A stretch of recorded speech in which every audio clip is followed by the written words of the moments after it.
Hello নতুন মায়েরা, স্বাগতম আরশানস মম চ্যানেলে। নর্মাল ডেলিভারি যেন সহজ হয় সেজন্য গর্ভাবস্থায় কোন খাবার খাওয়া উচিত, আজকের ভিডিওতে জানাবো 7টি খাবারের নাম যা শরীরকে প্রস্তুত করে নর্মাল ডেলিভারির জন্য।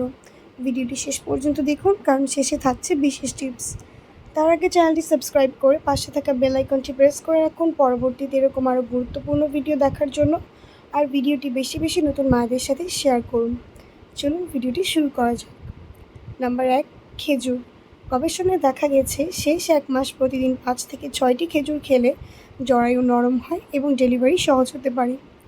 নাম্বার 2, কলা। কলা খেলে শক্তি পাওয়া যায়, মাংসপেশি মজবুত হয়, যা প্রসবের সময় কাজে আসে। নাম্বার 3, পানি। পর্যাপ্ত পানি খাওয়া খুব জরুরি, শরীর হাইড্রেটেড থাকলে প্রসবের ব্যথা সহ্য করতে সহজ হয়। নাম্বার 4, ক্যালসিয়ামযুক্ত খাবার। দুধ, দই, ছানা এগুলো হাড় এবং মাংসপেশিকে শক্তিশালী করে, নর্মাল ডেলিভারির জন্য খুবই দরকার। Number 5, protein. ডিম, মাছ, মুরগি বা ডাল খেতে হবে, এতে মা ও বাচ্চা উভয়ই শক্ত থাকে, প্রসবের সময় সহ্য শক্তি বাড়ে। নাম্বার 6, আঁশযুক্ত খাবার। সবজি, ফলমূল, শাকসবজি বেশি খেতে হবে, এতে কোষ্ঠকাঠিন্য কমে এবং জ্বরেও প্রস্তুত থাকে।